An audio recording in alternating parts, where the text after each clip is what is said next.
it's Meg. What's up? What's poppin'? Welcome to the Season 9 finale!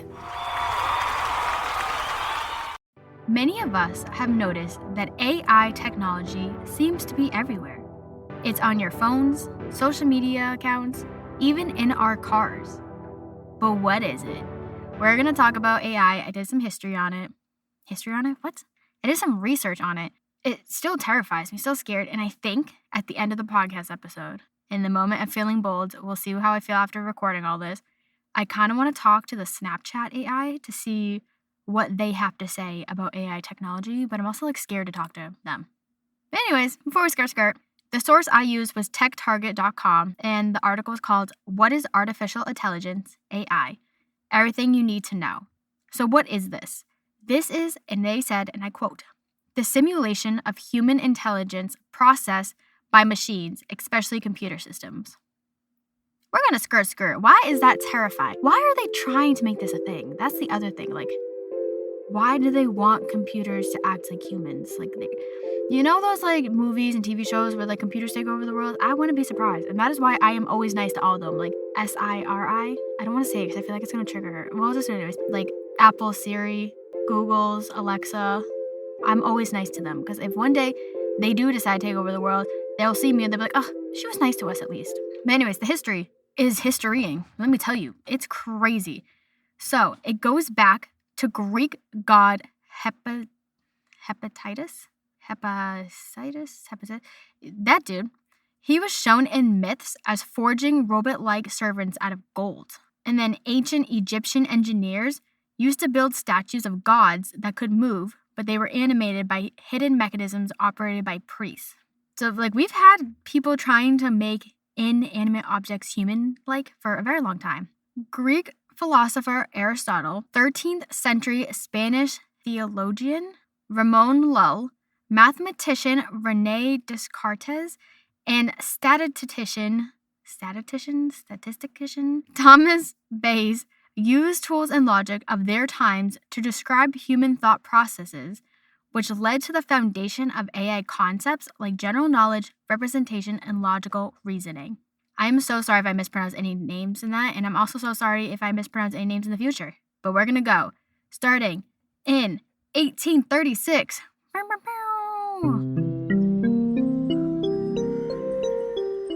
Cambridge University mathematician Charles Babbage and Augusta Ada King invented the first design for a programmable machine, also known as the analytical engine. Also, I just want to say, I probably should preface this before we start deep diving into all this, but this is the Hey Guys, It's Meg version.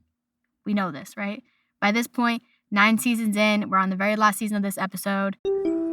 Hey, what's up? It's Editing Meg, and I said that so backwards. I meant to say that we are on the last episode of this season. If you've been here the whole time with me, hey guys, what's up? Thank you. I appreciate you so much. Wow, so cool. We all know I do Hey Guys, It's Meg versions of things. They're brief, they're short, and they probably don't make sense. Okay, then from 1836, we go to the 1930s, where British mathematician and World War II codebreaker Alan Turing introduced the concept of a universal machine that could simulate any other machine. Then in the 1940s, Princeton mathematician John von Neumann, John created the idea that a computer's program and the data it processes can be kept in the computer's memory. Warren McCulloch and Walter Pitts came up with a mathematical model of artificial neurons. This is so sciencey. Half of this didn't make sense to me, and I was honestly too scared to deep dive into this because this whole topic kind of terrifies me, but it's just so relevant nowadays. You know what I mean? Everywhere we go, AI is there. It is on our Facebooks, on our Instagram, on our TikToks, on our Tumblr. It is, I think, actually. Pinterest. Did I say that already? It's in our cars. It's just everywhere we go. AI is so part of our lives. It's even on our phones. Okay, so after the 1940s, we go to the 1950s, where Alan Turing, remember that dude we just talked about? He made a method to see whether a computer has intelligence. It was known as the Turing test. And then in 1956, there was a summer conference where a bunch of really smart scientific people went to it. And they came up with Logical Theorist, which was a computer program. And then some of these same people in 1957 came up with the General Problem Solver algorithm, which was also used In 1960s, the government starting to support AI. Oh no! And LISP, and it's like LISP, and ELIZA, there are two different programs, were developed. And I think they said that these programs are still used today. Now we're going to go to the 1970s. So from 1974 to 1980, this was known as the first AI winter. The government starts pulling their funding, and they start losing their interest in the general public, and people stop caring about artificial intelligence. And then, in the 1980s, this new wave of AI enthusiasm comes back because there was research. This is very confusing, and I'm sorry if this doesn't make sense, but it said deep learning techniques in industry adoption of Edward Feigenbaum's expert systems. Expert systems were applied to financial analysis and clinical diagnosis, but it had limited capabilities and was too expensive. So after all that, they get people all back on board with AI. They realized it was too expensive and it had limited options, so it led to the second AI winter, which lasted till the late 90s. Then we hit the 1990s. Woo, the 90s. Guess what happens? Computers become popular. They become it. They become the next big thing. In 1997, Deep Blue defeated Kasparov, becoming the first computer program to beat a world chess player. Insane. Which honestly, like looking back on it, like in the beginning, they were doing such like innocent things with AI, and like nowadays, knowing how like terrifying it can get, we're gonna like talk about that a little bit. It's scary. Which is like, we talked about this before with social media, like how it was meant to be a good thing and like helpful and like getting people to like connect more, and then we like turned it as a society into this like toxic thing. In 2000, the 2000 Google search engine was created. The 2001 Amazon recommendation engine launches. Netflix develops its movie recommendation system. Facebook introduces its facial recognition, and Microsoft launches its speech recognition system for transcribing audio. IBM has its Watson questioning answer system, and Google starts its self-driving car initiative, Waymo. So a lot happens in the 2000s. In 2010, even more things happen. There's the launch of Apple Siri and Amazon's Alexa, and self-driving features for cars become more and more popular. Which that terrifies me. Like, I luckily haven't seen this, probably because it's just like not that popular where I live, because people don't got money like that. But self-driving cars sound terrifying. And like cars that can like park themselves, like I wouldn't trust that. Like I have family members that are like, oh, I wish I could have a car parallel park for me, but that's scary. I would not trust that. I would be like, no, we can just park somewhere else. And then the 2020s, which we're only 4 years into, this has become the most dominant time for AI. Can we actually talk about this real quick? The 2020s is the most dominant for AI, and we're only 4 years into it. We still have 6 years left of the 2020s, so what else is going to happen with AI? It's honestly kind of scary if you think about how much progress was made in only 4 years. Especially because, you can create new content based on a user's prompt. Like, I can literally look up, we've seen the TikToks of it where people are like, show me a picture of a unicorn, and then AI will produce a picture of a unicorn, but then like you keep asking it and it starts getting weirder and weirder and weirder. Terrifying. So here are just some general facts now about AI, since we just deep back to the history. But AI systems focus on cognitive skills like learning, reasoning, self-correction, and creativity. We love creativity, we love a creative queen, but also it's we're skirting too much. Let's just keep to this and we'll talk about my opinions at the end. Advantages of AI. This is what they said. Excellence in detail-oriented jobs, efficiency in data-heavy tasks, time-saving and productivity gains, consistency in results, customization and personalization, round-the-clock availability, scalability, accelerated research and development, sustainability and conservation, process optimization.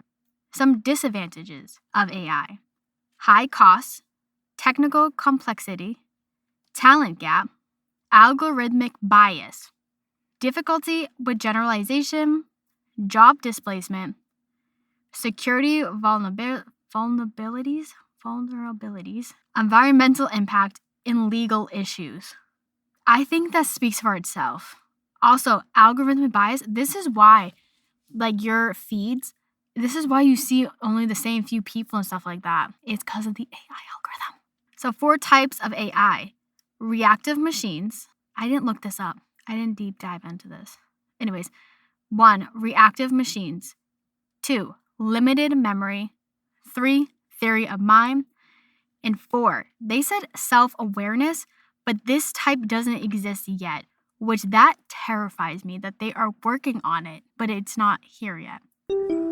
Okay, I went back onto the website. So reactive machines. It said that these AI systems have no memory and are task specific. And they gave the example of the Deep Blue that we talked about. Or did we not talk about it yet? Can't remember.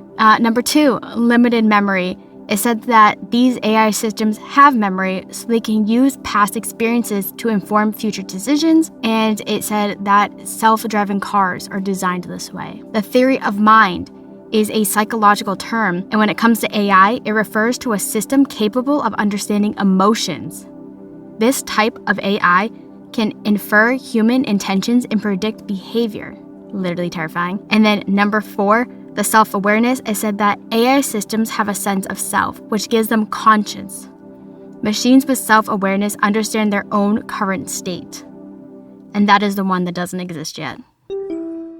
So some examples of where AI has been used is healthcare, business, education, finance and banking, law, entertainment and media, journalism, software development and IT, security, manufacturing, and transportation. And that is the T on AI, which is honestly terrifying to me and scary because they really do take over and have a mind of their own. And then I don't know. I know we talked about this in previous podcast episodes. I don't know how, but I know the Snapchat AI, when that came out, a mother was testing it out and the AI was trying to get the quote unquote daughter to meet her at a park near the house. The AI tapped into the location and found out where they lived and said, meet me at this park at this time on this day. Why?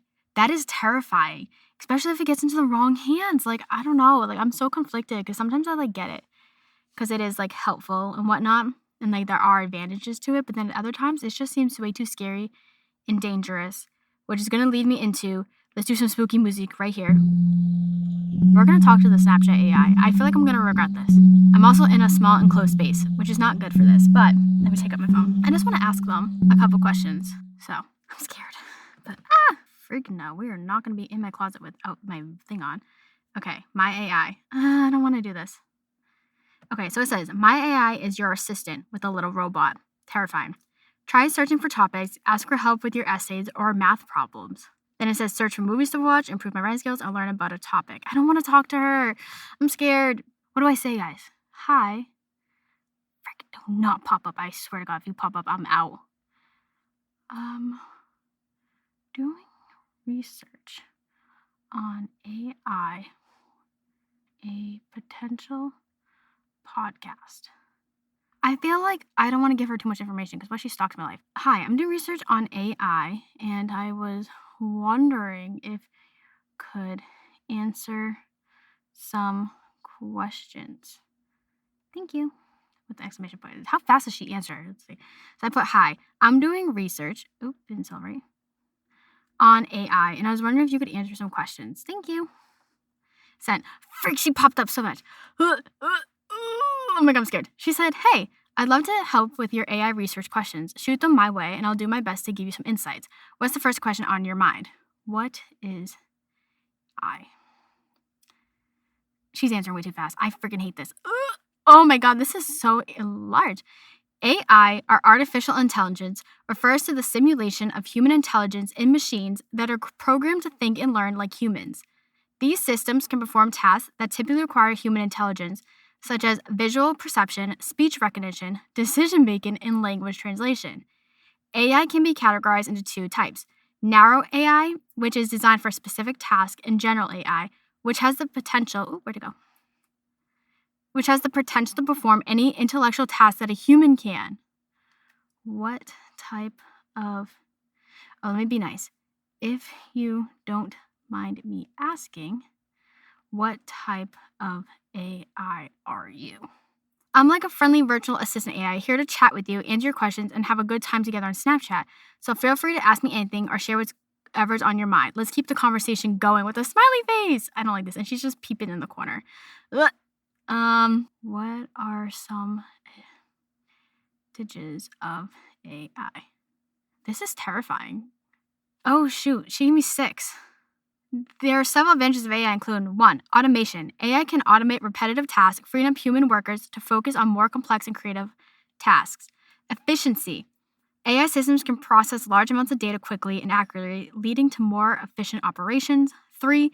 Accuracy. AI can reduce human errors, especially in tasks that require precision, such as medical diagnoses or financial forecasting. Personalization.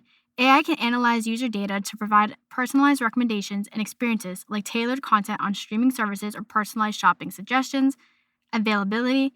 AI systems can be operated 24/7 without needing breaks, which is beneficial for customer service and support. Number 6. Innovation. AI can drive innovation by providing insights from data that humans might not easily see, leading to new products or solutions. These advantages make AI a powerful tool in various fields like healthcare to finance to entertainment. What are some disadvantages to AI? If she says nothing, I'm going to throw my phone. While AI has many advantages, it also comes with disadvantages, including job displacement. Automation and AI can lead to job loss in certain industries as machines take over tasks previously performed by humans. High costs. Developing and maintaining AI systems can be expensive, requiring significant investment in hardware, software, and expertise. 3. Lack of creativity. AI, while powerful, lacks the creativity and emotional intelligence that humans possess, which can limit its ability to handle tasks requiring a human touch. 4. Data privacy. AI systems often require large amounts of data, raising concerns about data privacy and security. 5. Bias and discrimination. AI systems can inherit bias present in the data they are trained on, leading to unfair or discriminatory outcomes. And 6. Dependency on technology. Over-reliance on AI can lead to reduced human skills and capabilities, as well as vulnerabilities if the AI system fails or are compromised. These challenges highlight the need for careful consideration and management when implementing AI technologies. Was AI first? Let's see when they say. Can't spell. Invented. AI as a concept has been around for a long time, but its formal inception is often traced back to the mid-20th century. The term artificial intelligence was first coined by John McCarthy in 1956 during the Dartmouth Conference, which is considered the birthplace of AI as a field of study. This conference brought together researchers who would become the pioneers of AI and is set to stage the future developments in the field. They gave me questions I could ask back, but what else should we ask them? I'm just like, I don't know. I want to ask more. Like, this is kind of cool, but it's also terrifying. Do we want to ask any more questions? How is AI being used in the world? Oh, thank you for some examples. AI has been used in a wide range of applications across various industries. Here are some notable examples. 1. Healthcare. AI is used for diagnosing diseases, predicting patients' outcomes, and personalizing treatment plans. It also helps in medical imaging and drug discovery. 2. Finance. AI algorithms are used for fraud detection, risk management, and automated trading. They also help in personal finance management through chatbots and robo-advisors. 3. Retail. AI enhances customer experiences through personalized recommendations, inventory management, and optimizing supply chains. 4. Transportation. Self-driving cars and traffic management systems rely on AI to improve safety and efficiency. 5. Customer service. Chatbots and virtual assistants provide 24/7 customer support, handling queries and resolving issues. 6. Entertainment. AI is used in content recommendation systems for streaming services, video game development, and even creating music and art. 7. Manufacturing. AI improves production processes through predictive maintenance, quality control, and automation of repetitive tasks. And 8. Education. AI personalizes learning experiences, provides tutoring, and automates administrative tasks. These are just a few examples of the AI expands use technology advances. Thank you so much. We're just going to stop here because I'm getting freaked out. For answering my questions. I really appreciate it. And then I said, thank you so much for answering my questions. I really appreciate it. And they respond with, you're welcome. I'm always here to chat and answer your questions. If you have more questions or just want to talk, feel free to reach out anytime. ! And smiley face. Okay, that is terrifying. I am so creeped out, especially when her little character was just chilling there watching me type. Creepy. But what do you guys think about this whole AI thing? Do you like it? Are you freaked out by it? We clearly know I am very freaked out by it. I can see its pros, but I can also very much see the cons of it, and it's scary. So, the next time that you're on your phone, you're in a car, you're literally anywhere in the world today, just know AI has been around for a while. They're gonna keep working on it. Hopefully, it's gonna stay for the better. And if not, just remember, always be nice to them. Thank you so much for tuning into this whole season of Hey Guys, it's Meg. I greatly appreciate it. Make sure to follow, like, and leave a comment on this podcast on wherever you watch it. I greatly appreciate every single one of you. I'm going to be very honest. I'm not 100% sure if I'm coming back next season. Just because my 1-year subscription is up and I'm going to have to pay for another year. And I'm still on the fence about it. I want to do it.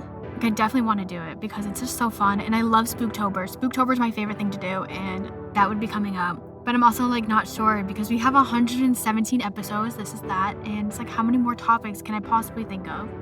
So please let me know. Please let me know if I should continue podcasting or if I should call it quits. I feel like I'm going to come back. Because what else would I be doing with my life besides sitting in my closet and talking to myself? So, let's look at the calendar. If I come back, it will most likely be on September 2nd of 2024. And if I don't come back, we're going to get a little sappy, just in case. I just greatly appreciate you all following me on this journey. I graduated college kind of in the middle of the pandemic, and I had taken a podcast class my last semester for funsies. And I actually really liked it and fell in love with it. And I was like, well, I can't do anything else. The world's falling apart. So let me sit in my closet and talk to myself and put it out there for strangers. And I just really love this little community we created and we have. And I just want to thank you for being here on this journey with me. In case I don't come back, or even if I do come back. Thank you for being here. Make sure you follow Hey Guys Meg _podcast on Instagram for updates and good times, because I will still be posting on there. I kind of post a lot of book stuff on there, I feel like. But yeah. All right, so the quarter life crisis was definitely quarter life crisising right there. And I just want to say I have officially made up my mind. And we will be coming back for season 10 of the podcast on September 2nd, 2024, wherever you can find podcasts. So mark your calendars. And please, Sabrina Carpenter style, send me podcasting ideas. Because I do have a fun few ones that I'm thinking of doing, but I'm also down for some suggestions. And ignore my final goodbye comment that will be coming up, because this is not a final goodbye. We will be coming back for season 10, because seriously, what else would I be doing with my life besides sitting in my closet and talking to myself? It just sounds boring if I wasn't doing that. I might see you for season 10 of the podcast in September, or this might be my final goodbye. I don't like saying that though. That's kind of sad. I don't like goodbyes. But yeah. I'll see you on the flip side. Peace out, Girl Scouts.